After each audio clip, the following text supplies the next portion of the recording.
And that's a great thing. I feel like anyone that's watching this right now, when there's anything in social media that's trending, like you don't have to spend time on that, and it doesn't even matter. Like you could just, there's so many other things that you could be doing, especially if it's not putting you in a good place.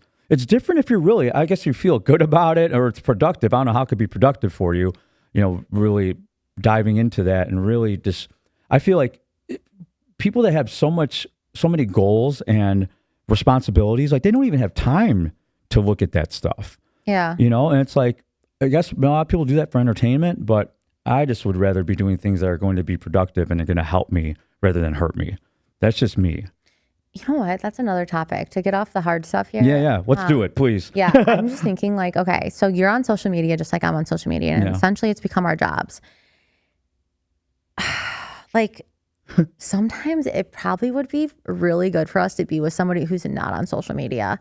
Who can't trust me. Analyze. I think all of my girls, the girls I've dated, have been the type that like don't really post every day. That aren't really, and it's really great. And commending them, because I'm the type that's nonstop on social media. I know. So to deal with that, to be a girl and date me and have to deal with that sucks. It takes an independent. I feel the same. And likewise. Confidence. You need to have confidence, because it's like you need a guy that's going to be fine with you doing that. But also at the same time, your social media is so like it's non-threatening whatsoever. So what about my latest pics? Nah, I mean, no, it's just, the pics are great, but I just feel like I do keep it. I do, you know what? Because that's me. I'm poised, and I'm like, I don't thirst trap. Yeah. I'm not into that. Yeah. And I don't feel like, no, you don't actually. I'm right now while we're talking, I'm like thinking about your stories and your posts and stuff like that. And I'm like, no. I try to keep I try to paint a good picture, because I always think of like, I got my son's friends looking at me. I have the people who I have on there. I have my family looking at me, but I also want to be a sense of me. Mm-hmm. So I dabble in. I might be at Spy Bar one night, but then the next day I'm going to be doing Pilates and I'm going to church. I need to get in the gym. I need to get back in the gym. I've, this is like 4, 5, 6 days I haven't worked out. It's wild because like I said, in my car situation, I was in Vegas. And I told you I could tell a little bit about Vegas, but it didn't go exactly how I wanted, right? We'll talk about it later. I can't really. Neither should my Vegas trip. So maybe it's just the energy in Vegas is off right now. Do not go there. And fucking, what's the name of that place? The New Live, Fountain Blue is beautiful. And they took my weed pen. Really? I thought it was fine. Like they took 2 weed pens. Should have learned the first time. We went to Live, Fountain Blue, and we saw a side piece at the. Did you go to Live when you were there? No. It's a nice spot. But it's new for me because the last time I was there was 2020. Yeah.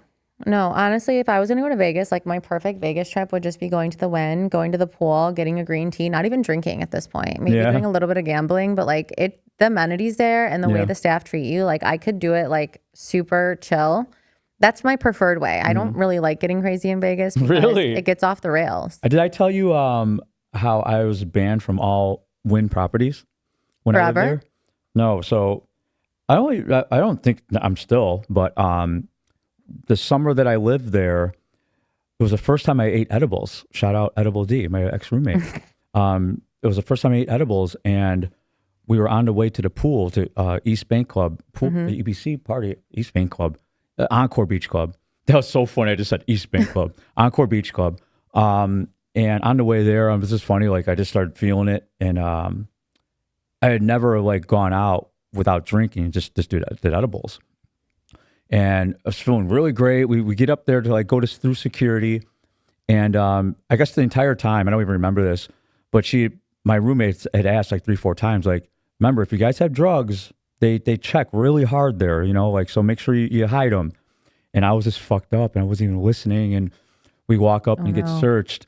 And I give him my cigarettes, and in my cigarettes, I'd realized right when I handed it to him, I realized that I had a bag of blow in there.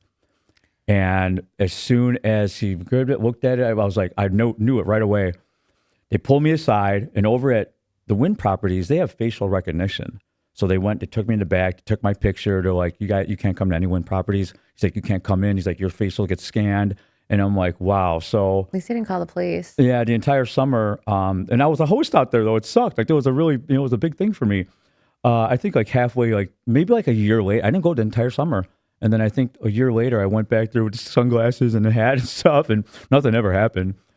That's so crazy. I feel like, that's another thing too, is I'm like, it's just making better choices, like as we're older too. It's just like, that stuff's everywhere, and it's Yeah. like, I feel like really worried for the kids who are younger than us because I feel like it's so accessible these days and people just like don't think it's an issue, but like it honestly psychologically messes you up more than they know. For sure. Like psychologically, it would be like a couple days later, you know what I mean? But Yeah. it just like, I feel like it creates like bipolarness in people, Yeah. like Yeah. I'm just somebody who's like so anti wanting to do anything like that anymore because I'm like on my self-care journey, Yeah. but it comes from a place of knowing what it's about.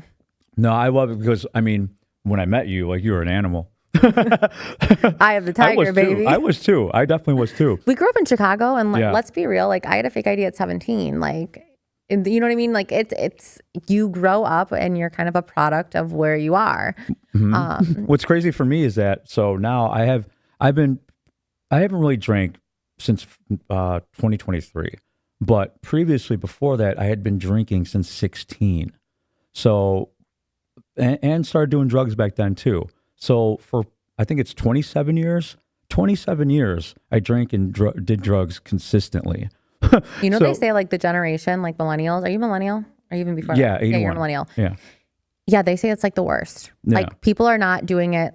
Because here's the thing, we had no rule book. We didn't have social media telling us what could go wrong. We're literally walking into it blindly, like Yeah. little test rats. Ecstasy hit the scene when I was in my 20s. Like I hit the scene. You're like big a little here.